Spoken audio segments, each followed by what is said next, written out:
Hey everyone, welcome to CameraPro on the couch, supported by Canon. Tonight we've got Marley Morgan with us, so I just wanted to say a big thank you for coming and joining us today, Marley. Hey, how you doing, Marley? Hey, thank you for having me. No worries. So we'll just get started by maybe if you want to introduce yourself and tell us a little bit about who you are and what you do. My name is Marley Morgan, and I'm the owner of Marley Morgan Photography, formerly known as Barefoot Wandering Photography. I'm a proud Wiradjuri and Gamilaroi woman, and I live and work on Gumbaynggirr country. Awesome. Well, we'll just kick into the questions. So I guess, do you want to just tell us a little bit about what got you started into photography and what really drove your passion in photography to get started? So I started around 6 years now. I originally started because I've always had a passion in photography. I've always owned some form of camera, but it wasn't only until I had my first son that I really took a real interest in photography, as I wanted to document his life, and that hobby grew into a passion, and yeah, it led me where I am today. Yeah, and so how old were you when you got started? As a business, I was 26. Yeah, awesome. Okay. And what do you think helped you make that jump from going just from shooting, getting started and getting your interest into making money out of it or making it part of your profession? I remember after I had my first son, I was sitting in the hospital room, and I'd noticed there was all this really depressing and negative imagery of Aboriginal women. And I thought, like, this is really sad to see. I would love to see some positive imagery. So that inspired me to start creating positive and uplifting imagery of Aboriginal motherhood. As at the time, I was going through my own struggles with postpartum depression, and just seeing those images, it just really wasn't helping, I guess, my well-being. And and that's kind of how it came to be. Yeah. Well, I mean, it's a nice reason, I guess, and that it empowered you to want to help other people. It's such a nice thing to hear. Do you think if you could give any tips, I guess, to people that are trying to get started, what kind of thing would you say? Do you think getting started in terms of picking up a camera, learning how to use it, or is there a thing that you would say to get people interested? Or for myself, I came into photography with no formal training. I just did a lot of experimenting with light and settings and just really finding my style. My advice really would be just experiment. There's, play around and see what suits you. Don't be afraid to try new things. Yeah, okay, cool. And I guess making a career out of photography is usually a sticking point for a lot of people, whether they're self-taught or they go through some sort of formal training. I guess how do you think you made that jump between actually making a career out of it? Starting my career, it was a little bit difficult at first. Coming into it with no formal training or not knowing how to start a business. So making that change from a hobby to a business was quite difficult to begin with. But yeah, I think I really put myself out there. I approached a lot of local businesses, and I made myself known in the community and said, hey, like, this is who I am. I'm wanting to start out. I would love if you give me a chance. And it kind of just grew from there, that people were able to see that I was very passionate about what I do, and I was very eager to start working and turn my hobby into a passion. So for me, it's been quite a long journey, but I think just really taking that leap of putting myself out there really helps. Yeah. And I guess, is there anything that stands out along that long journey that you say that really was the turning point then? Was it a specific client you got, or anything in particular that stands out? I've worked with some incredible people. I'm very grateful for the people I've worked with. I think for me, a highlight photography-wise was when we were going through the bushfires here on the mid-north coast, and it was NAIDOC week. This was about 3 or 4 years ago, and a local dance group, they were dancing, and an Aboriginal dance group, and they were dancing for rain, and all of a sudden, out of nowhere, it just started raining. And for me, being able to document something so special and so emotional was just a highlight, and it will always be my favorite photography moment. Yeah, that's beautiful. And do you think that, I guess, that solidified your passion in that you were in the right place doing the right thing? Yeah, definitely. I just felt, I love what I do. I'm happy to be here. I'm very honored to be able to document moments like this, and I think that was it for me. I just wanted to turn my career and do it full time and be able to document my beautiful culture. Yeah, that's awesome. And so just talking a bit more about your clients, so do you have a majority like of domestic and commercial clients, or is it quite balanced? I know that I saw you did some work with Magpie Goose, and so do you have more other similar clients than that kind of caliber, or what's your kind of clientele base? I do a mixture. I've recently done some commercial work during June, which was incredible. I got to work with a graphic design software company, so that was really cool. But I also another amazing job and business I was able to work with is Cyro. They were running a STEM camp for Indigenous women, and just being able to follow them for a week and document their journey in Darwin was amazing. I left feeling so inspired. So my work and my clients varies. So I go, one day I could go from doing commercial, and the next I could be out on country.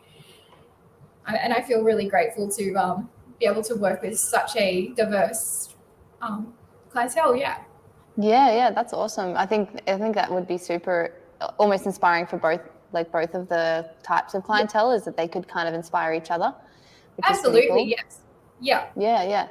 And then I guess in terms of those clientele, is there anyone or anything that stands out that is kind of was a major memory of yours, other than that one that you've already just spoke about? Is there anything else?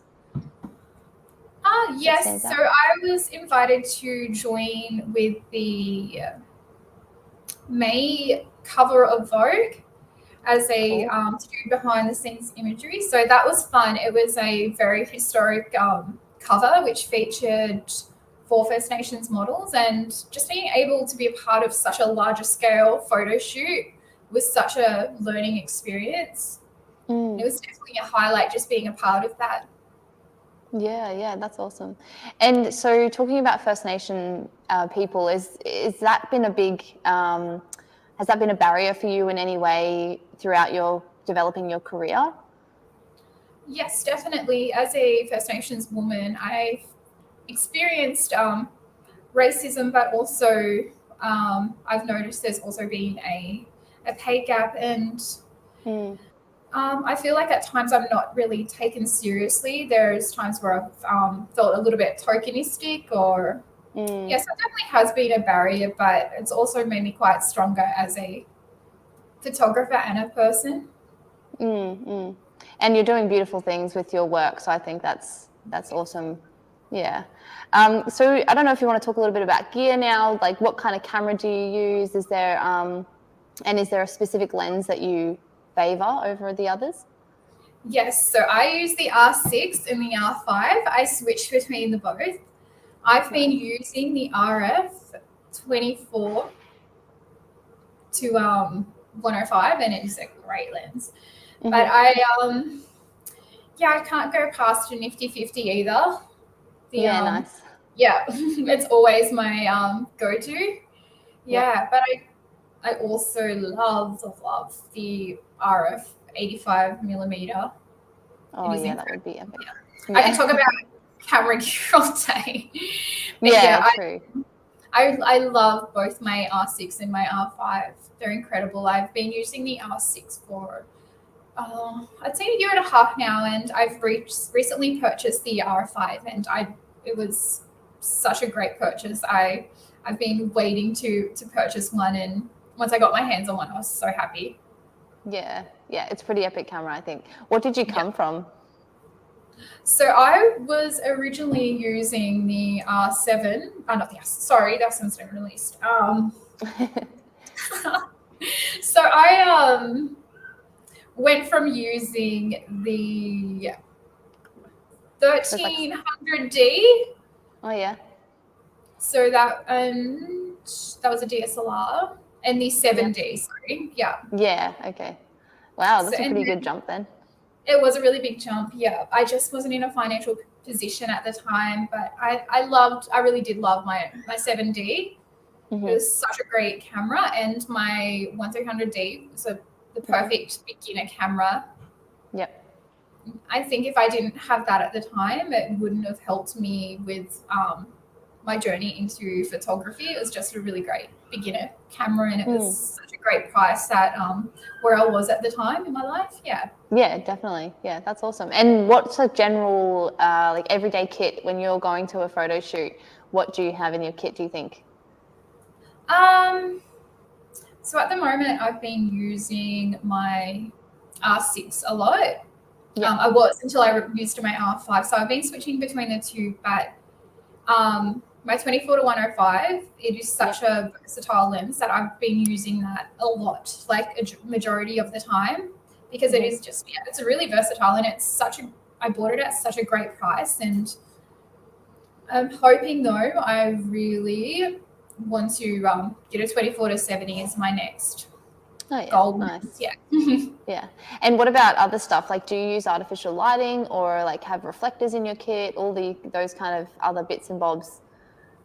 I usually have my external flash, which is the 340 Canon. I'm not 100% sure at the moment. Is it a speed light or? Yeah, it's a speed light, and I usually try to work off natural light most of the time. Here in Coffs Harbour, we have incredible natural lights, so I try and work around that. Yeah, nice. But I guess it's there if necessary, use it as backup or. Absolutely. At the moment, we're going through a lot of rain, so I will be using it a lot over the next few weeks. And do you use any reflectors or anything like that when you're shooting? Yeah. So I have a medium-sized reflector, which I do use at times if needed. Yep. Mm-hmm. Yeah, cool. That's cool. And I guess if we talk a little bit about settings, is there any particular way that you shoot, or is there a specific settings that you use when you're shooting? It really depends on the day. Yeah, if it's sunnier or it's a darker day. Yeah, true. Yeah. We'll play around and see what's, I guess, suitable for that kind of day. Just like if it's like a dark day, I will use a lens that goes down to like 1.4 the aperture. But yeah, fair enough. And do you like to keep your aperture quite low with your photography to get that kind of out of focus background, or? It depends really on like the photo shoot I'm doing. If I'm doing like a portrait session, then yes. But if I'm out on country, I like to have a bit more texture and show the beautiful landscape within the photos. Yeah. Nice. Okay. And when talking about post-production, is there any specific workflow that you go through, or do you have a certain style with that? Yeah, so I use Lightroom and Photoshop. So I like to use Lightroom for color grading and just those little bits and pieces. But then if I need to like do anything else, I'll go into Photoshop like to do a few tweaks. Yeah. Nice. And I guess we'll talk a little bit about describing your style. If there's some images that you want to bring up and we can chat a bit about them, then we'll do that, I think. Yeah. Okay, yeah, awesome. I'll bring those up right now. Got some to go. So this is a photo taken from the Vogue shoot of a model, Cindy. She's incredible. And I love shooting in black and white, but I also like to add just a slight little bit of warmth and grain. Yeah. And on this day, I was like, wanted a more moody kind of vibe. Mm-hmm. So this is an indoor photo. I wanted to keep the mood nice and warm, as those were the overall vibes of the day. Mm-hmm. And it's a very special photo. It was Bub's first time being photographed. She's being painted in ochre in a kulamon that was made by a family member. As you can see, there's some wood burning. Mm-hmm. And here's a photo from Fashion Week. I've kept this. I did very minor tweaks as I kind of like how it was shot. I think, my white balance and everything was quite nice at the time. This is Fashion Designers Clothing The Gap, and I just loved during their show they brought out what country they're from, and it's very special. Yeah, beautiful. So this is sorry. No, you keep going. Yeah. No, keep going on your explanation. They look great. So this is a photo from my earlier stages of, trying to find my style. But I really liked how the light was hitting the young model. Her name is Ayla. This photo shoot was taken on Gumbaynggirr country. She was painted in ochre by her father, so it was a very special moment. And I just love her expression and just the beautiful winter light hitting her face, the winter wattle. It was a very special shoot. And this was just as I was starting to take my photography a little bit more serious. So this photo is a more recent one. This was taken on Gumbaynggirr country also with my cousin-in-law Jess, who is a model. This features designers who are all Indigenous women with earrings by Ngumpai weaving. And the top is also woven by an artist called Kaya. And I really enjoyed this shoot. Working with other Aboriginal women, it brings me so much joy, and I felt very honoured to collaborate with such talented artists. Yeah, beautiful. Yeah, they look awesome. I guess your style generally is more about the subject of what's going on and the story behind it. Then yeah, awesome. They look beautiful. If you had to explain maybe your approach when you're in a shoot like those first couple that you showed us, what would your steps be to approaching the composition? Is there anything that goes through your mind when you're going through those steps? So usually in my head, I'll plan out a photo shoot. I like to visit location first to see what the lighting's like. Yeah, I usually have like a bit of a rough idea in my head. Then I'll map it out and build out a mood board, I'd say, with like colors and poses. And it's great for me to have this also so I can go to the team I'm working with so they have like a vibe. And so we're all on the same, I guess, base of what we're doing.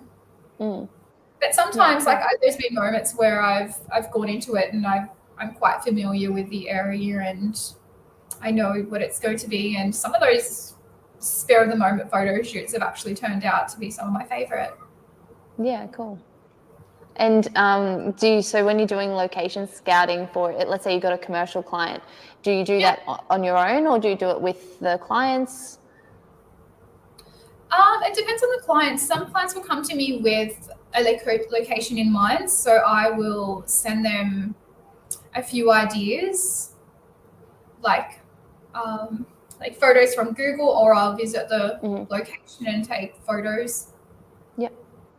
And sometimes I've had clients who are being quite flexible and they've given me free range to choose location, which I love because here in Coffs Harbour, we're very spoilt for choice. There's a lot of incredible locations. Yeah, true. And then you get to put your own, more of a creative spin on it, I guess, if you've had more of a control over that. Yeah, cool. So if you were trying to convey a certain message or something through your images, when you talk about composition, is there another certain editing style that you would choose, or it's really dependent on the image? It's really depending on the image. I do like to keep my style consistent, so when people look at it, they can see, oh, that's Marley's photo. Yeah. But it really depends on the whole vibe, or like the look we're going for, or if the client wants something that's a little bit more commercial and clean, or if they're going something towards like a moody or editorial style. I'm very flexible with that also. Yeah, cool. And so do you do that? Would it just be touching up the colors or the heat in the photo with Photoshop, or how would you go about that? So I love color grading. A few years ago, I kind of used to rely on presets, but I had watched a few videos on YouTube and had learned to color grade myself. So I really enjoy editing photos and just playing around with color to really bring out the greens, or if it's like a beach shoot, just keeping everything nice and natural with the colors of the ocean. So I tend to just use Lightroom to color grade, and then I'll go into Photoshop just for those minor tweaks. Yeah, cool. So we might just go back again to the start and just chat a little bit more about how you actually kind of finessed your skills to really launch yourself. So you were fully self-taught. So how did you first pick up a camera? How old? You said when you started your business, you were 26, did you say? Yeah. So I've always had like a camera, but it wasn't really, I didn't take it serious. I've had like digital cameras in the past, but when I'm playing around, it would just be photos of like friends or animals or family.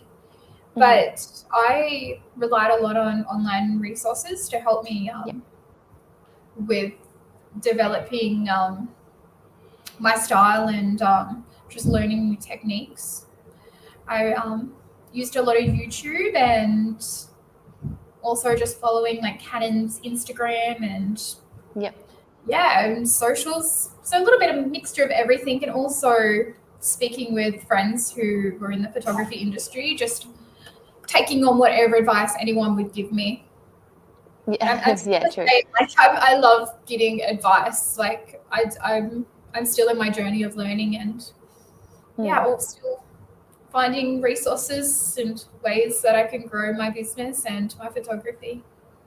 Yeah, cool. And so would you say you get most of your clientele through the word of mouth now, or how do you think you get most of your clients when they come?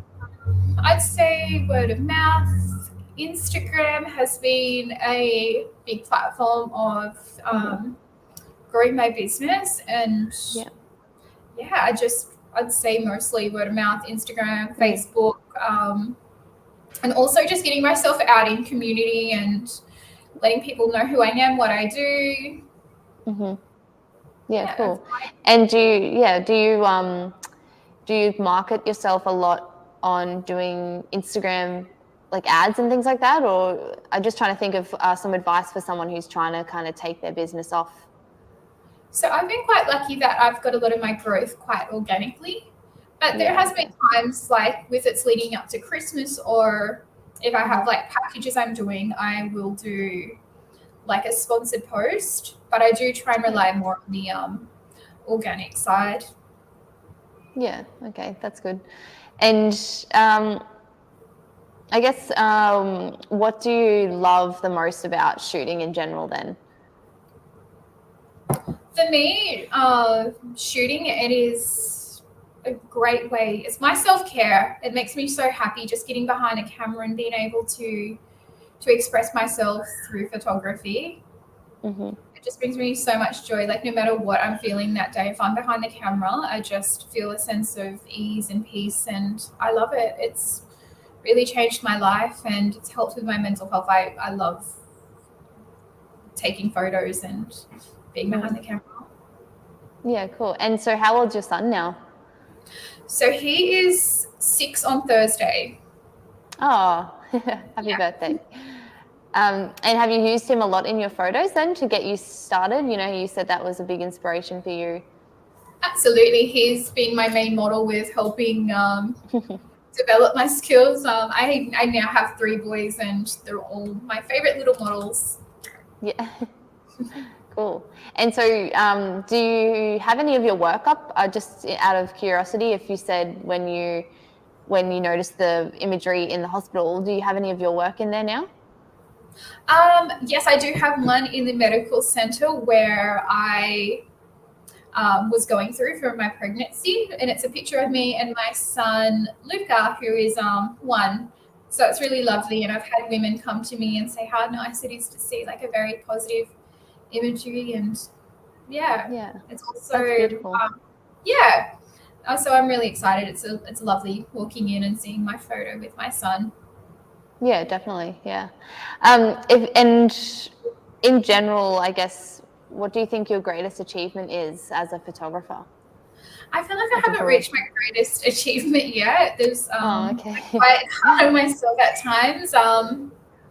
But I've had a lot of great achievements. It's really hard to put Yeah. it down to really like I love what I do, and I'm Yeah. so grateful to that my business has grown to where it is, and I can't really pinpoint the moment. Yeah, that's fair enough. Yeah. Yeah. And I guess, is there anywhere that you really want to go to within Australia that you haven't been? Yes, I'd love to go to WA. I haven't been there, and they have incredible oceans over there and scenery. So it is on my bucket list of places to visit. But I'd also love to visit Tasmania, as I haven't been there either. Yeah, both beautiful places. Yeah. Yeah, cool. And if there's one thing, I guess, you could ask, or I mean, sorry, if you could tell someone who's just getting started, what do you think that would be? Like, if there's like 1 or 2 main tips or something like that? To just keep practicing and keep experimenting. There's no such thing as a bad photo. Just keep at it. Yeah, true. That's good advice. I think if I would have heard that when I was starting out, because I was so hard on myself, it's like, oh no, this photo is so bad. Why doesn't my photos look like theirs? And I think another advice would be is not to compare your work to others. So we're all on our own journeys. Yeah. Yeah, I think that's a hard thing that a lot of creatives do, especially beginning out. Hey, they always feel that theirs is never enough. Yeah. Yeah, yeah. And I guess if you were to launch yourself into anywhere else around the world, do you think that that would be of interest to you if you were to take your photography over there? Absolutely. I'd love to visit other countries. I'd love to meet other Indigenous photographers around the world. It's a dream of mine to travel to New Zealand. I've always wanted to go over there. They have incredible scenery, and so that's on my bucket list also. Yeah, cool, cool. It would be pretty cool to see those cultures combined too, like with some multiculture and your cultures, and bring it in, and it would be a pretty amazing experience, I think. Yeah, I'd absolutely love it. Yeah, that's cool. And I guess we talked a little bit about your kit and obviously your camera and stuff. Is there any particular thing that's helped you? Like, I know a couple of other people we were speaking with had like some random things they had in their kit which kind of helped during their shoots. Is there anything you can think of that's kind of a savior in certain moments other than your classic flash or something? Yeah, I think like my reflector, but I mean, Nothing that yeah, stands out. that's a tough one. Yeah, that's all right. I try not to rely on things. I think if I'm stuck, then I'll rely on, like, I'll see what I'm working with, like light wise or the location. Yeah. Yeah. And then, so when you're thinking about shooting with light, how do you approach that? Do you look for certain days, certain times of the day, or how do you approach your lighting kind of situation? Well, it depends on the shoot that we're after, really. If we're going for like something with a more warm vibe, or if the client wants something with golden light, then we'll shoot at golden hour. But sometimes I'll just, even in the middle of the day with a reflector, if it's a nice day. I used to be afraid of shooting in harsh light, but now, I love it. Oh yeah, what do you love about it? I think just gives the photos a whole different look. I used to be afraid of it and just realized, no, it's not my enemy. What I can work with it with the right, I guess, location and my reflector. Yeah, I love true. a challenge. Yeah, definitely. And so is there any main client, like, so if you want to talk a little bit about your work you did with Magpie Goose, that'd be pretty cool to hear about. Oh, yes. So that was from around 3 years ago. It was a really fun shoot. We did that in Yamba, which is an incredible place. It's beautiful.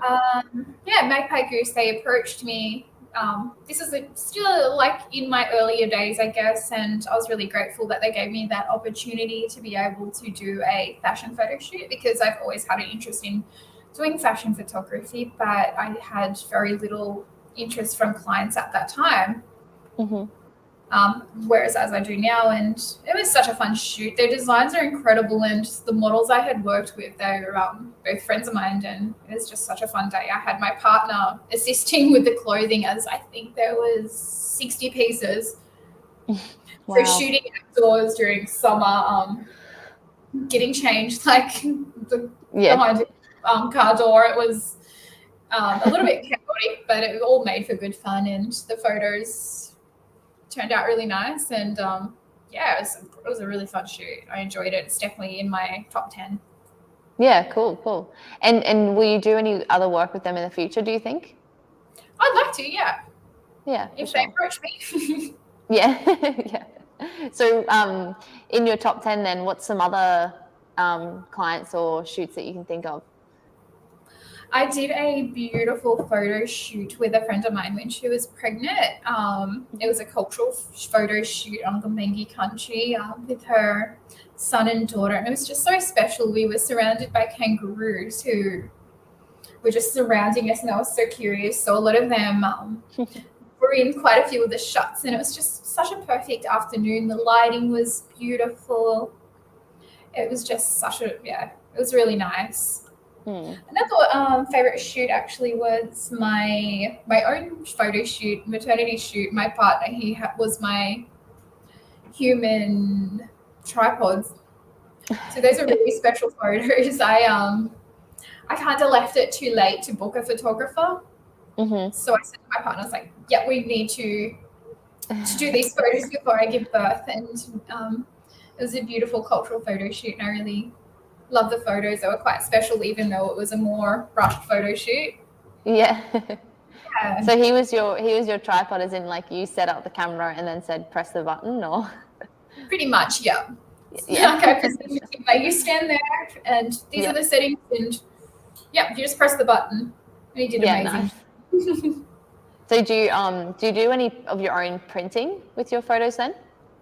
No, but I'd love to. And like from home, I do. I use CameraPros for printing, but I would love to buy my own photo printer and do that from home. That's definitely on my bucket list. Also, I'm very interested in buying a printer.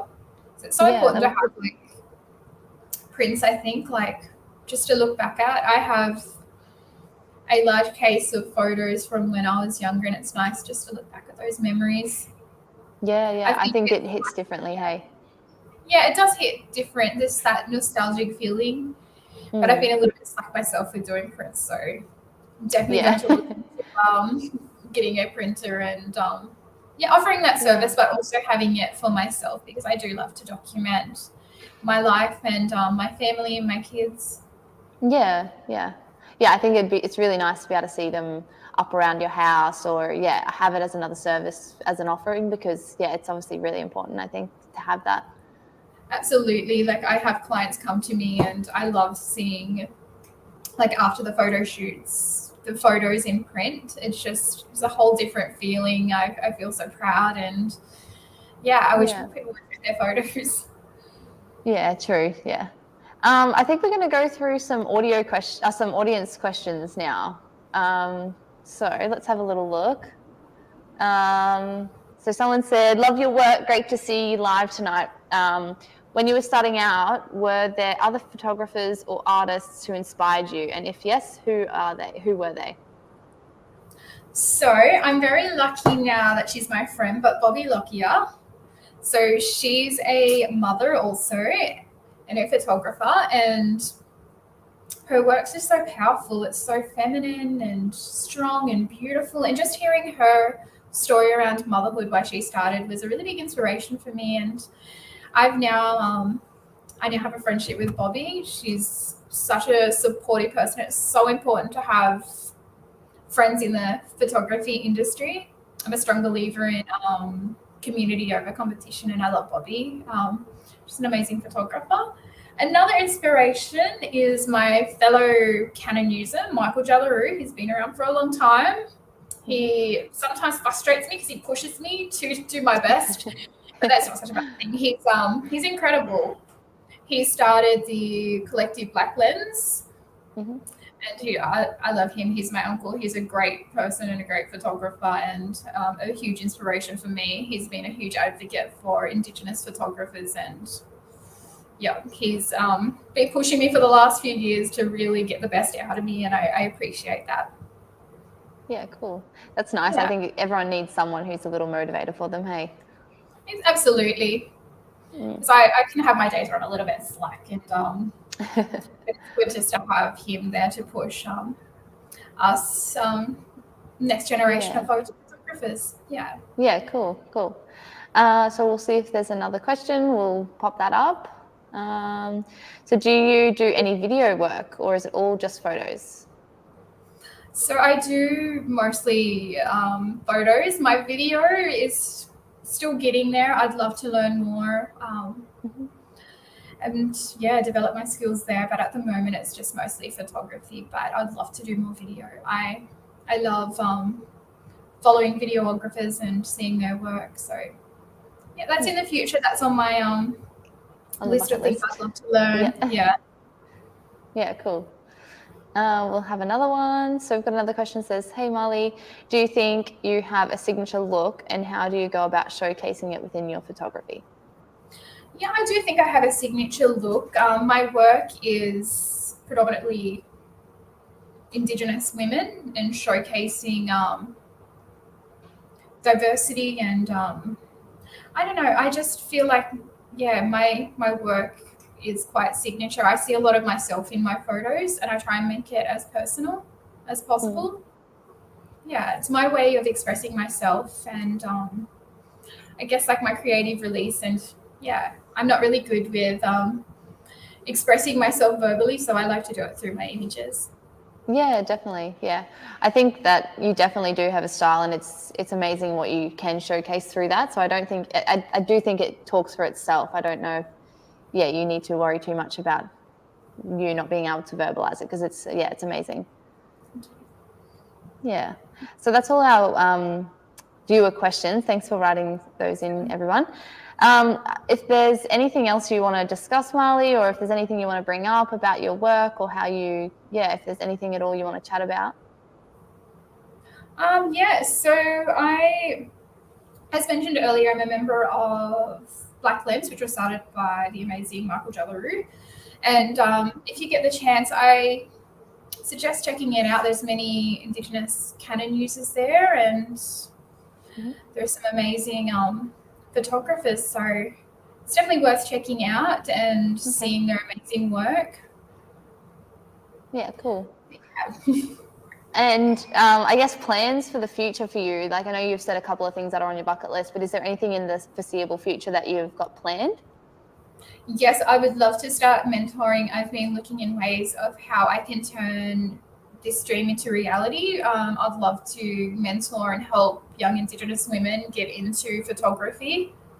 So that's definitely on the cards, and I've been in the early stages of working towards that. Oh yeah, cool. And will that be through online platforms, or will you go around to mentor people? Do you have any plans, or can you talk about it yet? I would love to do it in person because it's still in the early stages of planning. I'd love to do one-on-one, just make it more personal. Yeah, cool. I guess lastly, before we finish up, I know you've said a lot about what inspires your work, but if you could sort of summarize it into a sentence or two about really what it is that stands out, and getting that across to other people about how to find an inspiration to create work, what do you think it would be? For me, I'm very passionate about Indigenous women, and also promoting diversity, the beauty of diversity and inclusion. I think if you're really passionate about something, it will shine through your photography, and just to stick to it. Okay, awesome. We don't have any other viewer questions, and then I think we might wrap up for tonight. But it's been really awesome. We don't have any other planned. Yeah, thanks so much, Marley. I just wanted to say, everyone, don't forget to like and subscribe. We don't have any other planned on the couch at this time, but definitely keep your eyes peeled. So yeah, I just want to say a big thanks to Marley for coming along. It's been really awesome. Thanks, everyone.